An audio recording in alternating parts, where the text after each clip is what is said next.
Breaking news from the high seas! Cruise lines just dropped a bombshell for 2026, and let me tell you, your wallet is not going to be happy about some of these changes. But before you cancel that booking, stick around because some of these updates might actually save you money. Yeah, I know, plot twist. Hey cruise lovers, welcome to Cruise Insider Channel, where we spill all the tea about what's really happening in the cruise industry. I'm your captain on this journey through the wild world of cruising, and today we're diving deep into the biggest shakeup the cruise industry has seen in years. Stay till the end to hear everything about those so-called wonderful private islands. You might be surprised. Alright, let's start with something that doesn't make me want to throw my cruise card overboard. Royal Caribbean Group just announced their new points choice system, and honestly, this is actually pretty genius. Picture this, you're a die-hard Royal Caribbean fan with diamond status, but your bestie convinces you to try Celebrity for a change. In the old days, those points would go into the Celebrity black hole, never to be seen by your Royal account again. But now, you can funnel those points straight back to Royal Caribbean. It's like cruise line polygamy, but make it official. The same goes if you're a Celebrity loyalist who wants to bring the grandkids on a Royal Caribbean ship with water slides. Your points, your choice. Revolutionary? Maybe not. But actually useful? Absolutely. Carnival rewards, Houston, we have a problem. Now, Carnival decided to throw their entire loyalty program into a blender and hit chaos mode. Starting June 1st, 2026, they're replacing the VFP program with Carnival rewards. Sounds fancy, right? Here's the catch. Instead of earning status based on nights at sea like a normal human being, you'll now earn it based on how much you spend, both on your fare and on board. Yes, you heard that right. That $15 pina colada just became a loyalty investment.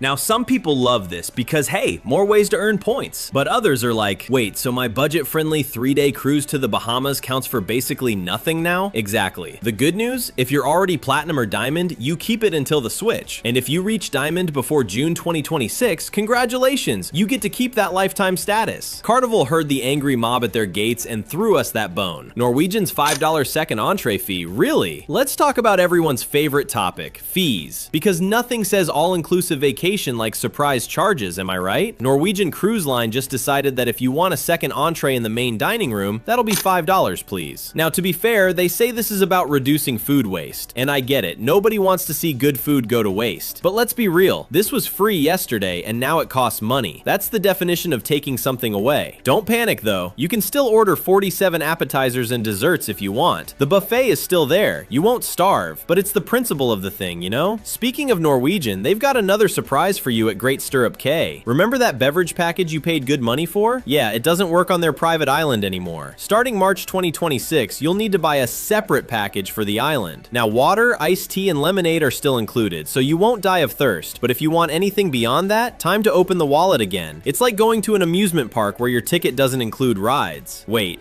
also from Norwegian, room service now comes with limits. You can order 1 hot and 1 cold dish for breakfast per person. During the rest of the day, 2 hot dishes max per delivery, and you're still paying that delivery fee. I mean, I understand operational efficiency and all that, but remember when room service felt like a luxury perk? Now it feels like ordering from a restaurant with very specific rules and a bouncer at the door. Parents, gather around for this one. Royal Caribbean is raising their late-night childcare fees from $10 to $15 per hour per child. Now, the daytime kids club is still included, so don't panic. But those late-night adventure ocean parties from 10 p.m. to 1 a.m., that's where they get you. To put it in perspective, back in 2005, this was $6 per hour. In 2026, it's $15. Is it inflation? Sure. Is it reasonable? Probably. Does it hurt when you have 3 kids who all want to stay up late? Absolutely. Goodbye, all-inclusive gratuities. Sorry, Virgin Voyages fans, I need you to sit down for this. That beautiful, simple, no tipping required model you fell in love with? It's getting a divorce from the base fare. Gratuities are now a separate charge. $20 per person per day if you prepay, $22 if you don't. That's an extra $140 to $150 per person for a 7-night cruise. Now, before you riot, the actual cost probably hasn't changed much. They just separated it, like when your favorite couple breaks up, but they're still friends. But wait, there's more! Virgin is also launching Voyage Fare Choices, a 3-tier pricing system that feels like airline seating had a baby with cruise pricing. You've got Base, which is cheap but inflexible, Essential, which is the middle ground with better Wi-Fi, and Premium, which has all the bells and whistles plus actual flexibility. Virgin says this makes pricing transparent and easier to compare. I say it makes my brain hurt. The system literally just launched, so we'll see how this plays out. But I miss the old Virgin. Simple, straightforward, no math required. Princess Cruises is pulling a sneaky one here. They're lowering their fares. Yay! But the default is now a non-refundable deposit. Boo! You can still get a refundable deposit, but it'll cost you more. Royal Caribbean and Celebrity have been doing this for years, so Princess is just joining the party. The benefit? Travel agents say it reduces placeholder bookings, which means more cabins for serious cruisers. The downside? Less flexibility for the rest of us. The next one really hurts. Like, really hurts. Hawaii just implemented a 14% tax on cruise fares for the days you're docked in port. Yes, 14%. Norwegian and Disney are already warning guests of $50 to $500 per person increases depending on the itinerary. The cruise industry is so mad they filed a federal lawsuit. It's supposed to fund environmental and tourism programs, which sounds nice until you see your cruise bill and have a heart attack. Other tax increases around the world. Mexico, tourism tax jumping from $5 to $10 per person rolled into your fare. Greece, 20 euros per person per port in summer, 4 euros in winter. Amsterdam, 11 to 14 euro day tourist tax. US Virgin Islands, port fees up by about $3 per passenger. Death, taxes, and now cruise taxes. It's the new trilogy nobody asked for. Finally, some good news! Norwegian is opening a 6-acre water park at Great Stirrup Cay in summer 2026, with 19 water slides, a lazy river, and new dining areas. They're also building a new pier, so no more tendering, just walk right off the ship onto paradise.